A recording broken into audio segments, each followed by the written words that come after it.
Sermón 6. Traductor Pío de Luis, siglas OSA. La vocación de Moisés. Éxodo 3, 1-4, 9. 1.1. Al leer las santas lecturas, presté atención a lo escrito en la primera que se nos proclamó y me dispongo a compartir brevemente con vuestra santidad lo que el Señor me sugiera, no sea que, entendiendo carnalmente los divinos misterios, no sólo no progreséis, sino que desfallezcáis. Y lo primero que salta a la vista de quien considera dicha lectura divina es que Dios se apareció a Moisés. Pero en su sustancia, como Él es, Dios no se digna aparecer sino a los limpios de corazón, pues así está escrito en el Evangelio: dichosos los limpios de corazón, porque ellos verán a Dios. Si alguna vez Dios quiso manifestarse a los ojos físicos de los santos, no se manifestó en sí mismo, sino por medio de una criatura visible y sensible, en cuanto puede ser percibido por esta carne, o bien por una voz que sonaba a los oídos, o por el fuego perceptible a los ojos, o por medio de un ángel que se manifestaba en alguna forma visible, aunque representando a Dios.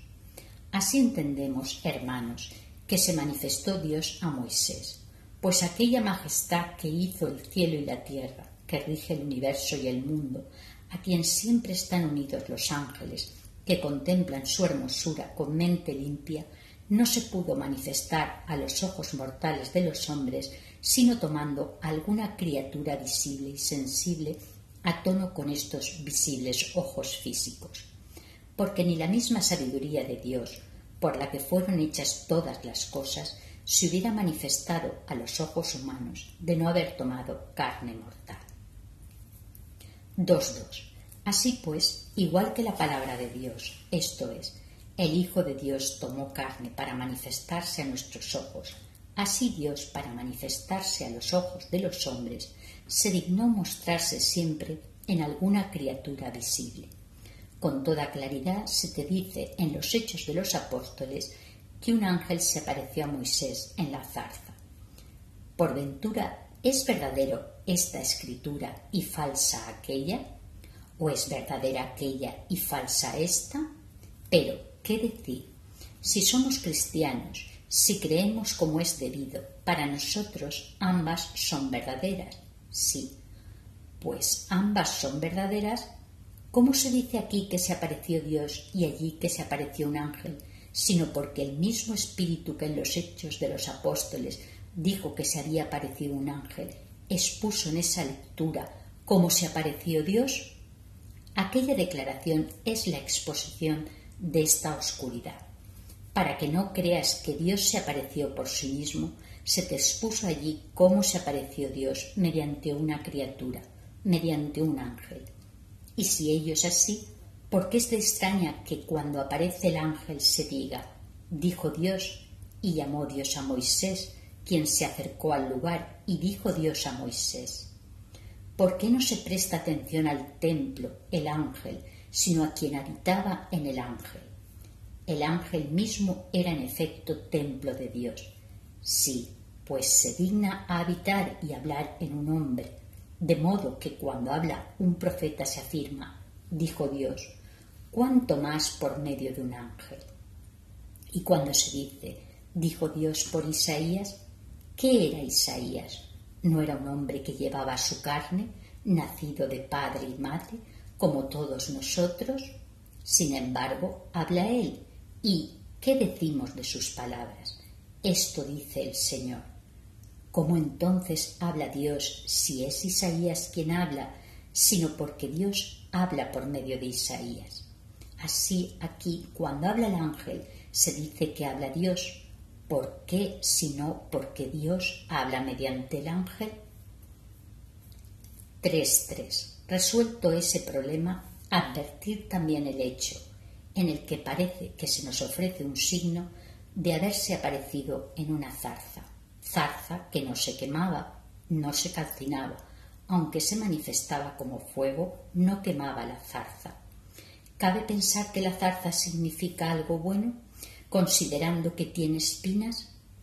pues si el fuego hubiese consumido las espinas, sería signo de que la palabra del Señor, dirigida a los judíos, habría aniquilado sus pecados, y aquella ley habría puesto fin a sus iniquidades. Sí, pues el fuego en la zarza es como la ley en los judíos. Entonces las espinas son a la zarza como los pecados a los judíos. Y aquí el fuego no quemó las espinas, del mismo modo que la ley no aniquiló los pecados. 4. Habla Dios a Moisés. Ya lo conocéis y no debemos demorarnos por la premura de tiempo. Dice, pues, yo soy, el que es me envió. Al preguntar por el nombre de Dios se le contestó eso. Yo soy el que soy. Dirás a los hijos de Israel, el que es me envió a vosotros. ¿Qué significa eso? Oh Dios, oh Señor nuestro. ¿Cómo te llamas? Contesta, me llamo Es. ¿Y qué significa me llamo Es? Que permanezco eternamente porque no puedo cambiar, porque las cosas que cambian no son, porque no permanecen. Pues lo que es permanece, lo que cambia fue algo y será algo, pero no es, puesto que es mudable. Luego, bajo la expresión yo soy el que soy, se dignó comunicársenos la inmutabilidad de Dios. 4.5. ¿Qué significa entonces el que después se asignara otro nombre al decir, y dijo Dios a Moisés, yo soy el Dios de Abraham y el de Isaac y el Dios de Jacob, este es mi nombre para siempre? Allí porque soy me llamo de una manera y aquí tengo otro nombre. Yo soy el Dios de Abraham, el Dios de Isaac y el Dios de Jacob. ¿Cómo se explica? Porque como Dios inmutable hizo todas las cosas por misericordia, y el mismo Hijo de Dios, tomando carne mutable, permaneciendo en su condición de palabra de Dios, se dignó a venir y socorrer al hombre. Así pues, el que es se dignó revestirse de carne mortal para que pudiera decirse, yo soy Dios de Abraham, Dios de Isaac y Dios de Jacob. 6.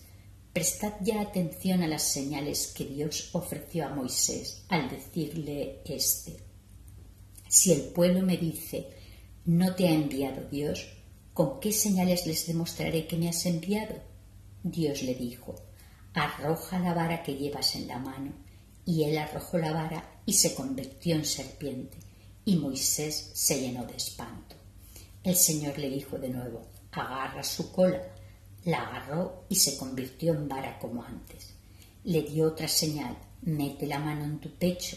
La metió y se puso blanca como la nieve, esto es, leprosa, porque el color blanco en la piel humana es una enfermedad. Métela otra vez en el pecho, la metió y recobró su color. Le dio una tercera señal, toma agua del río y arrójala en la superficie plana. La tomó, la derramó y se convirtió en sangre. Con estas señales te escuchará el pueblo. Si la primera vez no te escucha, te escuchará la segunda o la tercera. 7. Trataré de explicar lo que todo esto significa en cuanto me ayude el Señor.